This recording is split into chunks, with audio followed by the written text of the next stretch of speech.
Hello, this is Fountain here, and today I'm going to do a video about it's a topic many of you probably heard of at some point, maybe not, that's okay, to do with the chakras and how they are sometimes associated with particular parts of the human physiology, the body, should I say. Now, this is only a guide. I'm not a medical profession. I'm not making myself out to be some kind of yogic expert or an expert in any kind of spiritual or religious practices. I'm always a student, always learning, but you know, it's nice to share a few things when you learn some things. Might help somebody, might spark them to want to do further research into something, and then they actually have something to teach you. Who knows? So yeah, do your own research, and if something doesn't jive with you, it's absolutely fine. You're welcome to comment about it down below. Share some of the information that you know if you want to. And yeah, let's get started. Now, I also want to mention that a lot of these things that people say they are associated with can sometimes be in more than one of the chakras. If you don't know what chakras are, then maybe you might be best to sort of check out what they are, in that it might help with this video and understanding a little bit of it. There's many chakras. We're going to focus mostly on 7 of them, and these are the ones that get most talked about probably in Western kind of society, and the ones that most people are more aware of, should I say.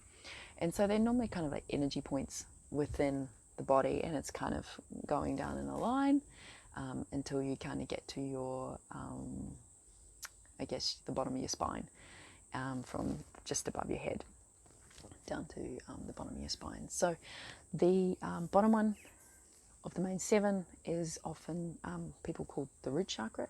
Now, good to mention, all of these chakras have, this is why I'm not going to be saying these in Sanskrit, because I don't know if I can do it today.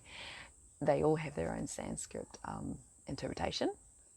I don't feel like I'm going to do much justice for the names of the chakras if I try and pronounce them in Sanskrit today. So I'm going to use it very boring, plain English, but I highly recommend that you learn them and you learn how to say them. I just don't want to make a fool out of myself today while I'm recording them. Okay, so yes, first one I want to talk about is the root chakra, often associated with the color red, often also associated with stability, security, and basic needs.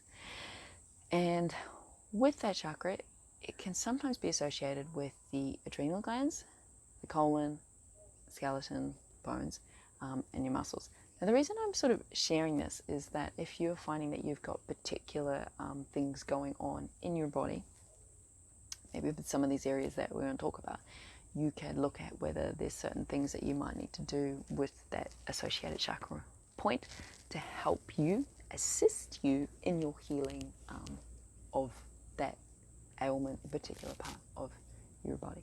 I'm not saying it's going to cure anything.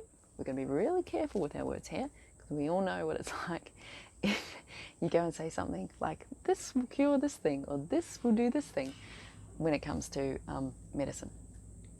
So yes, little side note, always good to mention that. Next one is just above it, and this one is called the sacral chakra, and it's often associated with the color orange. It's often associated with your sexuality and also your creativity. But also the one above it is also a little bit associated with creativity. We'll get to that soon. So with this one, it can often be associated with your kidney, your bladder, your reproductive system, obviously, and your genitals. And so the next one, which sits more in the high stomach area, I guess you could say, that is the solar plexus, often associated with the color yellow, often associated with personal power and your strength. And that in the body can be associated sometimes with the digestive system, with the pancreas, with the liver, with the intestines, with the lungs, and obviously with the stomach as well. Next one up is often the heart chakra, associated with the color green, love, and compassion. And the associations that that often has in the body is to do obviously with the heart, with the circulatory system, and also the lungs again.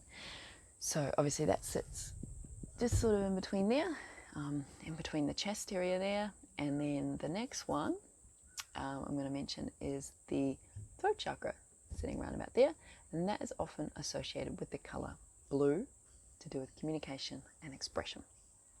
And in the body, that's often associated obviously with your thyroid, with your esophagus, with your upper vertebrae, and with your teeth. So yeah, some of it you start to sort of see like, oh, well, that kind of makes logical sense when you start thinking about what it's associated with maybe in the sense of its emotional associations, the actions and things as well, but also with what it's associated with in the body. You can start to see some correlations going on there, like, oh, if this is to do with communication, the throat, right? It's also associated with the teeth. Okay, well, a lot of communication gets done through the mouth, so you can start to sort of see, oh, that kind of makes sense, right? I'm not saying this is the be-all and end-all, this is the only way it works, but you can start to see some sort of correlations occurring when you start connecting some of it all together. Now, the next one I want to talk about is the third eye, often sort of associated with this part, or this point of the body. So you want to think of the colour violet, colour indigo. You also want to think of things like vision and intuition. Not the only one obviously associated with intuition, because you can get intuition points in other parts of the body as well, but this one is here, and it's often obviously associated with the eyes, the pineal gland, the pituitary gland, and ears, and the brain as well. Now the last one is often called the crown, and that's the violet colour that I just said before, often just above the head there, only so many inches just above, and that's often associated with consciousness and awareness. And that one is also in the body often associated with the nervous system, again the pineal gland, and again the pituitary gland.